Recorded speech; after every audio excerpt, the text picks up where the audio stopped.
श्री परमात्मने नमः। जय राम, श्री राम, जय जय राम। श्री वाल्मीकि रामायण बालकांड।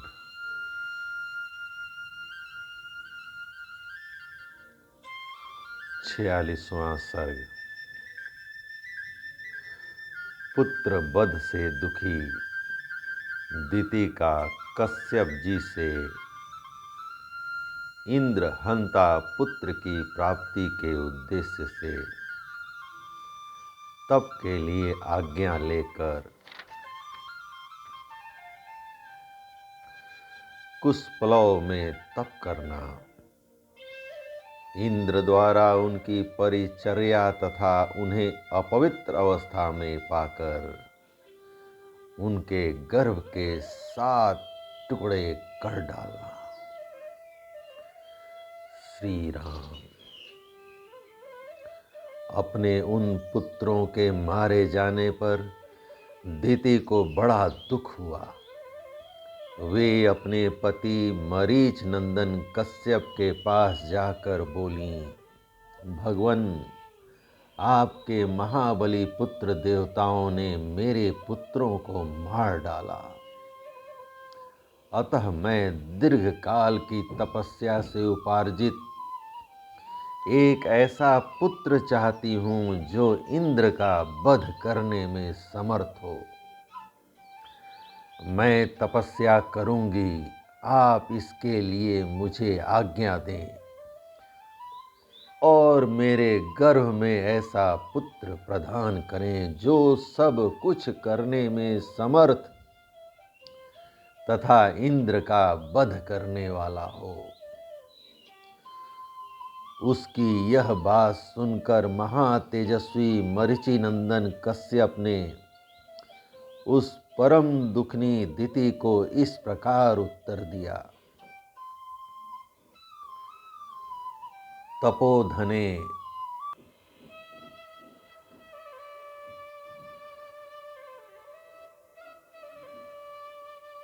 ऐसा ही हो। तुम शौचाचार का पालन करो, तुम्हारा भला हो। तुम ऐसे पुत्र को जन्म दोगी जो युद्ध में इंद्र को मार सके। यदि पूरे 1 सहस्त्र वर्ष तक पवित्रता पूर्वक रह सकोगी तो तुम मुझसे त्रिलोकीनाथ इंद्र का वध करने में समर्थ पुत्र प्राप्त कर लोगी। ऐसा कहकर महातेजस्वी कश्यप ने दिति के शरीर पर हाथ फेरा, फिर उनका स्पर्श करके कहा, तुम्हारा कल्याण हो। ऐसा कहकर वे तपस्या के लिए चले गए। नरश्रेष्ठ उनके चले जाने पर दिति अत्यंत हर्ष और उत्साह में भरकर कुशपलव नामक तपोवन में आईं और अत्यंत कठोर तपस्या करने लगीं। हे पुरुष प्रवर श्री राम, दिति के तपस्या करते समय सहस्त्रलोचन इंद्र विनय आदि उत्तम गुण संपत्ति से युक्त हो उनकी सेवा टहल करने लगे। सहस्त्राक्ष इंद्र अपनी मौसी दिति के लिए अग्नि, कुशा, काष्ठ, जल, फल, मूल तथा अन्य अभिलाषित वस्तुओं को लाकर देते थे। इंद्र मौसी की शारीरिक सेवाएं करते, उनके पैर दबाकर उनकी थकावट मिटाते तथा ऐसी ही अन्य आवश्यक सेवाओं द्वारा वे हर समय दिति की परिचर्या करते रहते।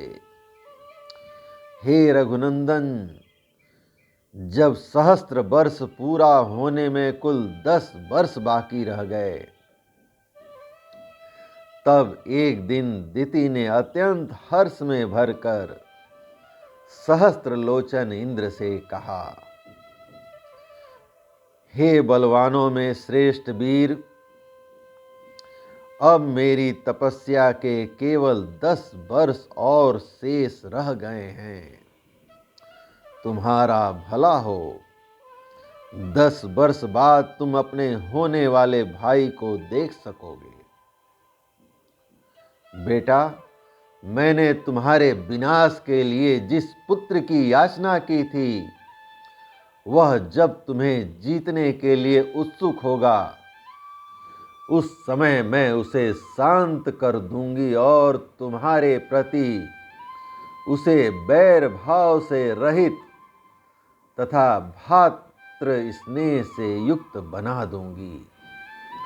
फिर तुम उसके साथ रहकर उसी के द्वारा की हुई त्रिभुवन विजय का सुख निश्चिंत होकर भोगना। सुरश्रेष्ठ, मेरे प्रार्थना करने पर तुम्हारे महात्मा पिता ने 1000 वर्ष के बाद पुत्र होने का मुझे वर दिया है। ऐसा कहकर दिति नींद से अचेत हो गईं। उस समय सूर्य देव आकाश के मध्य भाग में आ गए थे। दोपहर का समय हो गया था।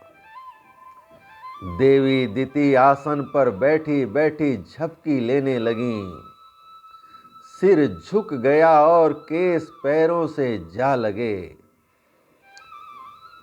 इस प्रकार निद्रावस्था में उन्होंने पैरों को सिर से लगा लिया। उन्होंने अपने केसों को पैरों पर डाल रखा था। सिर को टिकाने के लिए दोनों पैरों को ही आधार बना लिया था। यह देख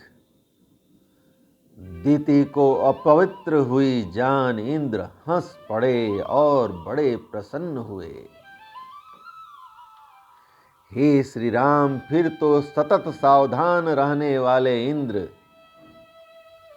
माता दिति के उदर में प्रविष्ट हो गए और उसमें स्थित हुए गर्भ के उन्होंने 7 टुकड़े कर डाले।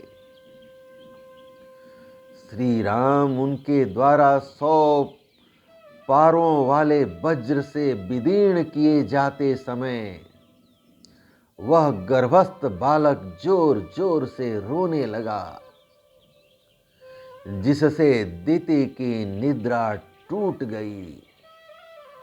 वे जाग कर बैठ गईं। तब इंद्र ने उस रोते हुए गर्भ से कहा, भाई मत रो, मत रो।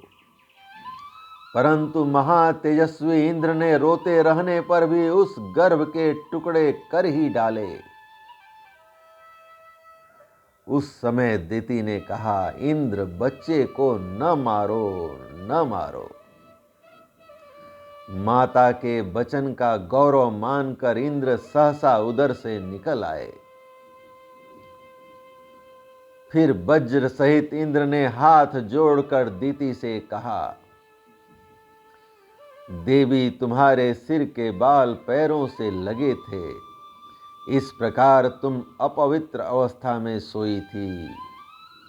यही छिद्र पाकर मैंने इस इंद्रहंता बालक के 7 टुकड़े कर डाले हैं।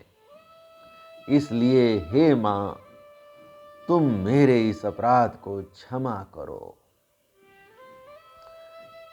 इस प्रकार श्री वाल्मीकि निर्मित आर्ष रामायण आदि काव्य के बालकांड का 46वां सर्ग प्रभु श्री राम की कृपा से पूर्ण हुआ। जय राम, श्री राम, जय जय राम।